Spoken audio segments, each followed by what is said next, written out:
तो hello guys, welcome back to my channel. तो guys हम लोग निकल गए हैं गांव के लिए। जैसा कि आप लोग को पता है कि हमारे बड़े ससुर जी की डेथ हो गई थी, तो हम लोग को जाना था गांव। तो आज फाइनली शुएस का एग्ज़ाम ख़त्म होने के बाद हम लोग सुबह सुबह सब लोग पूरी फैमिली निकल चुके हैं गांव के लिए। और गाइज़ गाड़ी कितनी भी बड़ी हो, आप लोग हम लोगों को जगह बहुत छोटी पड़ जाती है।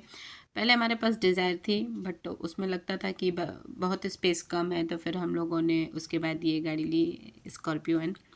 बट इसमें भी हम लोगों के हिसाब से बहुत स्पेस कम है। तो मेरे हस्बैंड बोल रहे थे तुम लोग को ट्रैक्टर भी कम पड़ जाएगा। मैंने कहा नहीं नहीं, ट्रैक्टर कम नहीं पड़ेगा। ट्रैक्टर में नीचे बिस्तर लगा दीजिए, ऊपर से तिरपाल लगा दीजिए, हम लोग बहुत आराम से जाएंगे। तो यही सब बकवास हो रही थी रास्ते में। तो फाइनली हम लोग निकल गए थे गाँव के लिए। और ठंडक थोड़ी बहुत थी, तो हम लोगों ने स्वेटर पहन रखा था क्योंकि सुबह का टाइम था। तो हम लोग निकल चुके थे 9 बजे घर से। और गाइज मैंने पहनी थी साड़ी। ये है खुशी मैडम, जो खुशी मैडम को उठा के मैंने तुरंत लिए तैयार कर दिया था। उधर पीछे बच्चे एंजॉय कर रहे थे गाड़ी में। और आप देख सकते हैं कितना सामान भरा हुआ है। जाड़े के दिन में कहीं आना जाना गाइज सबसे बड़ा टास्क होता है कि क्या ले जाएं क्या नहीं ले जाएं। और जब आपके साथ बच्चे रहें तो और भी ज़्यादा सोचना पड़ता। तो मैं और मेरे हस्बैंड और मेरी सिस्टर इन लॉ, हम लोग सब लोग साथ में जा रहे थे। मम्मी पापा गांव में ही थे। और फिर हम लोगों ने सोचा कि चलो भाई, हम बच्चों का कपड़ा ज़्यादा ले लेते हैं। हम लोग तो अपना लिमिटेड भी लेंगे तो चल जाएगा, क्योंकि बच्चे तो इतना गाइज परेशान किए थे। तो ये मेरा पूरा ब्लॉग, मैंने 4-5 दिन अपना ब्लॉग नहीं बनाया क्योंकि मुझे वहाँ अच्छा नहीं लग रहा था ब्लॉग बनाना। तो फिर हम लोग रुके एक ढाबे पे। तो ढाबे पे हम लोग को तो कुछ खाना नहीं था, फिर भी हम लोगों ने थोड़ी बहुत चाय पी। चाय पीना था हम लोगों को, कुछ बाहर का खाना नहीं था। तो इधर से तो एकदम हालत ही टाइट हो गई थी बिना कुछ खाए पिए। तो फिर ये देखिए, खुशी और श्रेयस और रिद्धि सिद्धि के लिए थोड़ा बहुत स्नैक्स लिया। फिर हम लोगों ने पानी गर्म करवाया दूध का बॉटल बनाने के लिए। और गाइस इतना देर लगा दिया था ना उसने गर्म पानी देने के लिए। फिर फाइनली हम लोग पहुंच जाते हैं घर। और ये हो गई थी दोपहर को। और मैंने जाते जाते ब्लॉग नहीं बनाया था, क्योंकि ऐसा माहौल, शादी ब्याह का माहौल तो रहता है, तो आप ब्लॉग बनाइए तो अच्छा भी लगता है। बट ऐसे सब माहौल में आप कैसे कैमरा हैंडल करेंगे, ये कुछ नहीं है। तो ये हमारा नेक्स्ट डे का वीडियो है जो मैंने एडिट कर दिया है। तो गाइज़ ये सब लोग बैठ के बातचीत कर रहे थे। ये हमारा गांव का घर है, और गांव के घर में सब लोग बैठ के बातचीत कर रहे थे। और आज था, आज क्या था, आज 9 तारीख थी। हम लोग निकले थे 8 तारीख को। और इस बीच मैंने कोई भी ब्लॉग, कोई भी शॉर्ट नहीं डाला था। मैंने 1-2 शॉर्ट डाले थे, वो भी भगवान जी के डाले थे। और क्योंकि ऐसी सिचुएशन में कोई भी ब्लॉग डालना अच्छा नहीं लगता।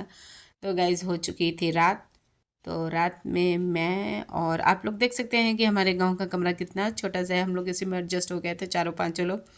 और ये दीदी बैठ के कुछ बातचीत कर रही थी। और आप देख सकते हैं कितना सारा सामान है हम लोग के कमरे में। गाइस सच बताएं तो बच्चों को लेके जाना कहीं भी, इवन अपने घर भी जाना, तो सबसे बड़ा टास्क होता है उन लोगों को हैंडल करना। इतना मतलब बदमाशी कर रहे थे ना बच्चे। एक तो विंटर का सीज़न है, मोजे पहनाइए तो जूते नहीं पहनते थे, जूते पहनाइए तो मोजे नहीं पहनते थे, अपने आप निकालते थे। मतलब ये 4 डेज़ में इन लोगों ने इतना हम लोगों को परेशान कर दिया था कि एकदम मन तो कर रहा था ना कि अब क्या क्या ही कहा जाए। ये मैडम खुशी, सबसे ज़्यादा बदमाशी किसी ने की है तो ये खुशी ने की है।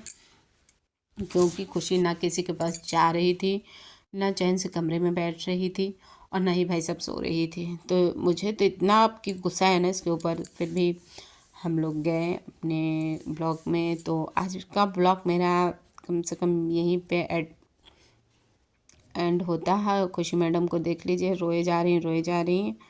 फिर हमारी ये है बड़ी 3rd नंबर वाली सासू माँ जो कि बैठी हुई है। ये है मम्मी, ये है बुआ सास, और ये है मेरी भाभी, मतलब मेरी जेठानी लगती है, मेरी बुआ सास की बहू हैं। तो गाइस ये मेरा ब्लॉग एडिट हो रहा है बिना बताए किसी को। मैं वीडियो अपना शूट कर रही थी, लेकिन किसी को बताया नहीं, मतलब वहाँ पे मैंने ब्लॉग बनाया नहीं था। तो ये गाइस हमारा है किचन गांव का। ये है मंदिर वाला रूम, और उसके बगल में है हमारा रूम। ये है हमारा आंगन, जो कि बहुत ही बड़ा है, और चारों तरफ से घर हैं। आप देख सकते हैं गांव के घर में कितना स्पेस रहता है, आंगन ज़रूर रहता है। और इसमें कर रहे थे बच्चे बदमाशी। तो गैस यहाँ पे हो गई थी शाम, और शाम को थोड़ा कपड़े चेंज कर रहे थे। हम इन लोगों को इतना परेशान, हम लोग को पजट कर दिए थे ना कि अब क्या ही बोला जाए। उतनी ही देर में आ जाती हैं ये मेरी बड़ी भाभी हैं, मतलब मेरी जेठानी जी आ जाती हैं मुझसे कुछ कहने के लिए और कह के चली जाती हैं। फिर मैं अपना थोड़ा बहुत जो देख सकते हैं मेरा बहू वाला लुक गाँव में। ऐसे तो मैं सूट पहन के रहती हूँ लेकिन गाँव में तो मैं साड़ी पहनती हूँ और थोड़ा सा मुझे लग रहा है कि ना साड़ी में का लुक थोड़ा सा और यहीं पे आ जाते हैं पतिदेव अपनी भाभी से कुछ बातें करते हुए और मैंने कैमरा चुपचाप रख दिया था। तो गाइस मैं यहाँ पे कैमरा लेके नहीं खड़ी रहती थी, नहीं तो लोग पूछने लगते कि क्या कर रही हो क्या कर रही हो। तो मैंने अपना कैमरा यहाँ पे रख दिया और भाभी देवर में कुछ बातें हो रही थी। आज मैं बहुत दिन बाद अपना ब्लॉग एडिट कर रही हूँ। तो ये शाम का टाइम है, ये है जो खुशी को खिलाने के लिए आती है लड़की जो हम लोग यहाँ खाना बना रहे थे, उनकी बेटी थी। तो खुशी जो मेरे यहाँ लखनऊ पे मेड है ना, उसकी बेटी की तरह सेम मिल रहे थे। तो बस इसके पास और मेरे पास और मेरे पापा जी के पास, आई मीन अपने बाबा के पास जा रही थी। अदरवाइज़ वो किसी के पास नहीं जा इतना मतलब अब की के ट्रिप पे इसने मुझे परेशान किया है ना कि मेरा क्या ही बोलूं। तो गाइस ब्लॉग मेरा थोड़ा सा देर से आ रहा है, तो आप लोग प्लीज़ उसको सपोर्ट करिएगा, ढेर सारा प्यार दीजिएगा और इसी तरह मेरे सारे ब्लॉग को एंजॉय करिएगा।